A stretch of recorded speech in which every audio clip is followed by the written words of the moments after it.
जय श्रीमन नारायण। ए पर जे टिप्पणी हम करे जा रहल बा रामानुजदास श्रीमान गट्टू वेणुगोपाल स्वामी जी के द्वारा दिहल गयल बा। अध्याय 18 मोक्ष संन्यास योग श्लोक 8।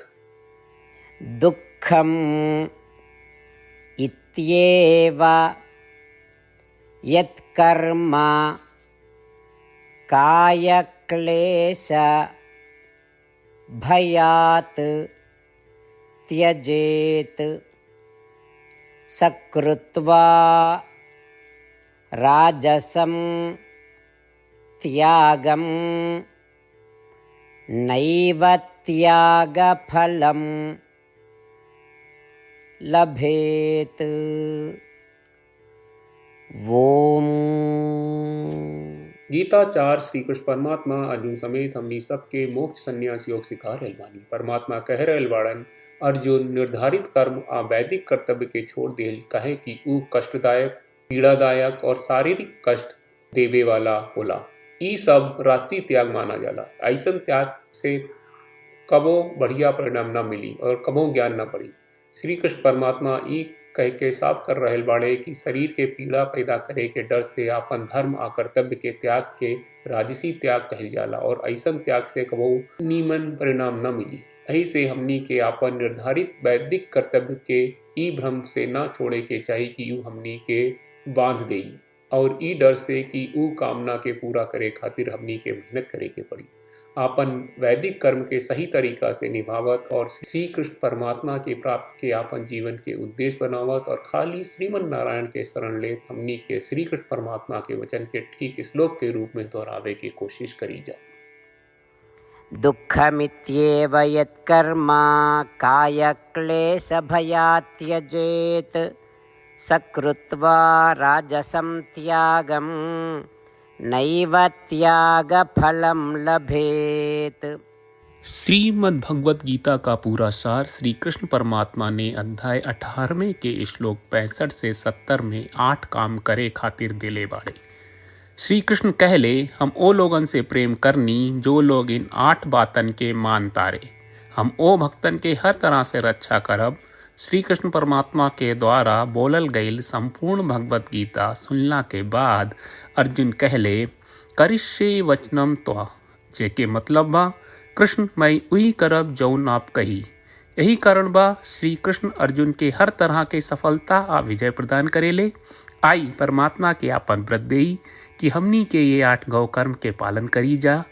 ई वचन परमात्मा के देवे से बड़न कौनो पूजा तपस्या यज्ञ नहीं।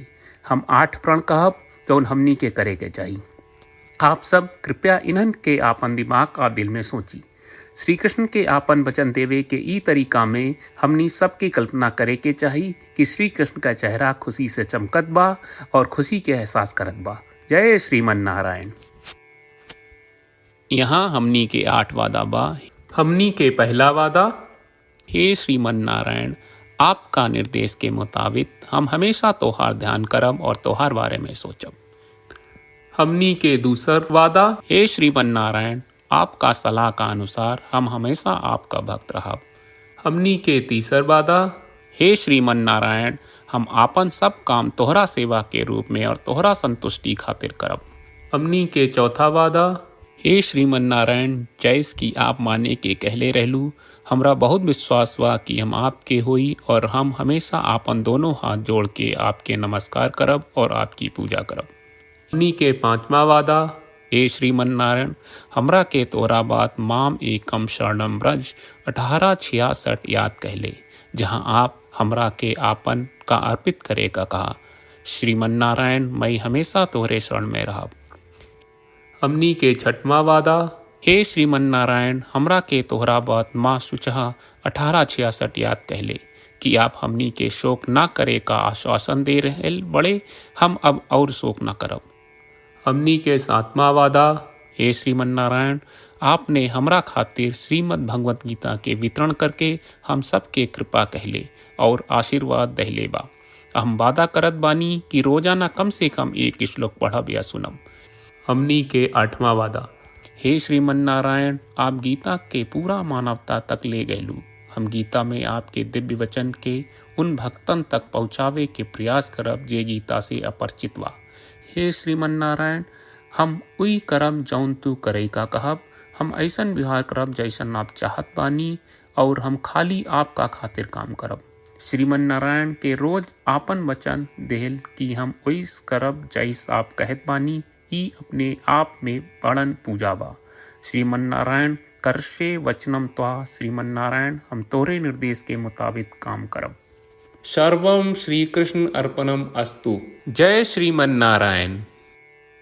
दुःखम् इत्येव यत्कर्म कायक्लेश भयात् त्यजेत् सकृत्वा राजसं त्यागं नैव त्यागफलं लभेत्। ॐ दुःखमित्येव यत्कर्म कायक्लेशभयात् त्यजेत् सकृत्वा राजसं त्यागं नैव त्यागफलं लभेत्। जय श्रीमन नारायण। सब भक्त लोगों से विशेष अनुरोध बा, जीवन में हर चीज में हमनी के तत्कालिक और प्रभावशाली परिणाम की अपेक्षा रहेला। एकरा खातिर आइए रोजाना 1 मिनट के समय निकालल जाए और नारायण आश्रम पढ़ल जाए। नारायण आश्रम प्राप्त करे खातिर नारायण आश्रम वेबसाइट पर जाई, जो www.narayanashram.org है, और पंजीकरण में आपन नाम और ईमेल दर्ज करी। आपके द्वारा प्रदान कईल गई ईमेल पर आपका एक नारायण आश्रम PDF प्राप्त हुई। PDF में एक रामायण श्लोक, एक गीता श्लोक और एक विष्णु नामम बा। ये तीनों के मिल के नारायण आश्रम कहल जाला। हर व्यक्ति के ये श्लोक के अलग अलग संयोजन मिलेला। जब हर कोई 24,000 भक्तन के साथ रोजाना आपन नारायण आश्रम पढ़त आ सुनत बा, ता हर दिन संपूर्ण रामायण का 1 दौर, श्रीमद् भगवत गीता पारायण के 33 दौर और श्री विष्णु सहस्त्रनाम स्तोत्र पारायण के 24 दौर प्रतिदिन पूरा होएला। ई एक बहुत ही उल्लेखनीय और विलक्षण परिणाम बा, जौन हर एक दिन ऐस करे से निकलेला। ई कारण बा कि आप और आपके परिवार के सदस्य तुरते जाके आपन नारायण आश्रम प्राप्त करी। जय श्रीमन नारायण।